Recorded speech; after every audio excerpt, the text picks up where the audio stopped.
अस्सलाम वालेकुम अज़ीज़ तलबा। ये वीडियो पिछली वीडियो का पार्ट 2 है जिसमें हमने आपको इम्तिहान में मज़मून नवीसी का जो सवाल होता है, सवाल नंबर 6 पेपर 1 का, उससे मुतल्लिक़ हमने आपको रहनुमाई फ़राहम की थी कि उसको लिखना कैसे होता है। आज की वीडियो में बहुत से अहम मज़ामीन और उनसे मुतल्लिक़ अहम बुनियादी जो नुकात होते हैं वो और फिर मुहावरात भी आपकी इस वीडियो में शामिल होंगे। और ये वो मौज़ूआत हैं जो कैम्ब्रिज के अपने तस्दीक शुदा जो उन्होंने अपने सिलेबस का हिस्सा बनाए हुए, ये वो मौज़ूआत हैं और 2026 में आने की तवक्को भी है। आइए इनको हम देखना शुरू करते हैं और देखते हैं कि इनको हमने किस तरह से मज़ामीन में शामिल करना है। क्योंकि बच्चे मज़ामीन तो समझ लेते हैं, मौज़ूआत को तो समझ लेते हैं, लेकिन उनके तीन जो बुनियादी नुकात हैं उनको सही तरीके से लिखना कि कोई नुक्ता जो है वो रिपीट ना हो जाए या कोई रह ना जाए, तो ये ख़ास तौर पे आज की वीडियो उसके ऊपर पेश कर रही हूँ। इसलिए आप इसको गौर से देखें और कहीं नोट डाउन भी करते जाएं। आइए सबसे पहले सोशल मीडिया, जो कि बहुत अहम मौजू है, उसके ऊपर अगर मज़मून आ जाए तो हम देखेंगे कि अगर उसके ऊपर ये सवाल आता है कि नौजवान नस्ल के लिए मुफीद है या उसके नुकसानात। देखें बच्चों, सवालात जब आते हैं किसी भी मज़मून के, तो बज़ाहिर तो जुमलों में, इशारों में कुछ भी लिखा होता है, लेकिन मांगे उसके फ़वाइद और नुकसानात ही होते हैं बेशतर मज़ामीन में। हाँ, बाज़ दफ़ा कुछ ऐसे भी आते हैं जो कि दोनों ही एक जैसे ही होते हैं, वो भी तरीका आपको मैं बताऊंगी। लेकिन सबसे पहले जो हमें मौज़ूआत दिए गए हैं इनके बारे में हम जान लेते हैं। जी, सोशल मीडिया के मुतल्लिक़ अगर मज़मून आएगा तो सबसे पहले हम ये देखेंगे कि नौजवान नस्ल के लिए मुफीद है। अगर ये पहला इशारा होगा तो उसके अहम नुकात हैं: ताज़ा तरीन मालूमात और तालीमी रुझानात तक फ़ौरी रसाई, फासलों का ख़ात्मा और नए दोस्त बनाने का ज़रिया, सलाहियतों को पेश करने का मुफ्त प्लेटफॉर्म।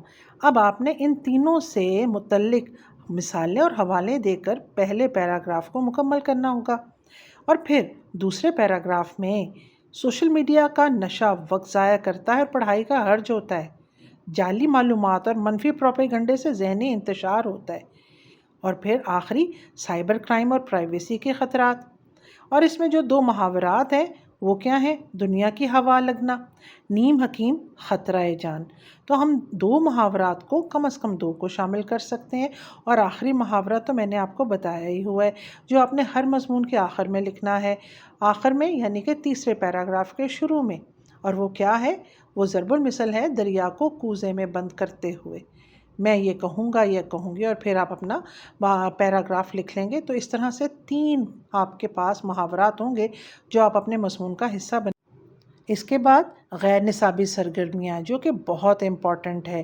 कामयाबी के लिए पढ़ाई ज़रूरी है, इससे मुतल्लिक़ क्या पॉइंटर्स हैं? आला दर्जात के लिए पूरा वक्त निसाबी किताबों को देना चाहिए। गैर निसाबी सरगर्मियाँ असल मकसद इम्तिहान जो होता है उससे तवज्जो हटा सकती हैं। मुश्किल मज़ामीन, साइंस और रियाजी के लिए इजाफी वक्त दरकार होता है। इसी तरह से अगर गैर निसाबी सरगर्मियों के हक़ में बात करनी हो तो फिर हम क्या कहेंगे? ये सरगर्मियाँ दीगर मज़ामीन में मददगार साबित होती हैं। कैसे होती हैं? खेलकूद से खून की गर्दिश और याददाश्त तेज़ हो जाती है। मुबाहिसों से ज़बानदानी और एतमाद में इजाफ़ा होता है। टीम वर्क और वक्ती पाबंदी अमली ज़िंदगी में काम आती है। और इससे मुतल्लिक़ मुहावरात क्या होंगे? वक्त की कदर करना अक्लमंद के लिए इशारा ही काफ़ी है। अच्छा बच्चों, हम अब थोड़ा सा प्रैक्टिकल होते हैं। मैं अगर तमाम मज़ामीन को ऐसे ही रीडिंग करती जाऊंगी तो फ़ायदा कोई नहीं है, बल्कि आपका वक्त ज़ाया होगा। ये आप ख़ुद पढ़िए और इसको समझिए। मुहावरात को बीच में शामिल कर दीजिएगा। ये बेतहाशा मेरे ख़्याल में 12-13 या शायद इससे भी ज़्यादा मज़ामीन है। इनको आराम से पढ़ें, तीनों पॉइंटर्स को आप शामिल करें और मज़मून की शक्ल दे दें। पेपर देने से पहले कोशिश करें कि इसमें से कम 7 से 8 मज़ामीन की आप प्रैक्टिस कर लें। जहाँ आपको समझ नहीं आएगा आप मुझसे کمنٹ سیکشن میں جا کے پوچھ سکتے ہیں، اور اگر اپنا کام دکھانا ہو تو وہ بھی اگر کمنٹ سیکشن میں ڈالنا چاہیں تو ڈال سکتے ہیں۔ اور ضروری نہیں ہے کہ سارے کے سارے محاورات آپ اس میں شامل کریں جو اس میں دیے ہوئے ہیں، آپ دوسرے جو مضامین ہیں اس سے متعلق کوئی محاورہ لگتا ہے آپ وہ بھی شامل کر سکتے ہیں۔ اچھا، ایک اور ٹپ دینے لگی ہوں، محاورات کو پہلے ہی پیج کے اوپر لکھ لیا کیجئے، اس سے بھی آسانی ہوتی ہے۔ جتنے بھی محاورات آپ کو آتے ہیں، مجھے پتہ ہے بچوں کو اردو مشکل لگتی ہے، تو محاورات اگر آپ کو 7-8 بھی آتے ہیں وہی اپنے پیپر پہ لکھ لیں پینسل سے یا رف شیٹ پہ، اور ان کو ہی اپنی مضمون میں اور ای میل میں جہاں ضرورت پڑتی استعمال کیجئے۔ آپ اس کو دیکھیے، ویڈیو کو سمجھیے۔ اگلی ویڈیو آپ کی امتحانات کی تیاری پر مبنی ہوگی، اور اس سے پہلے خلاصہ نگاری اور نوٹ ٹیکنگ کیسے لکھتے ہیں اس پر ویڈیو انشاءاللہ اگلے روز آپ کو مل جائے گی۔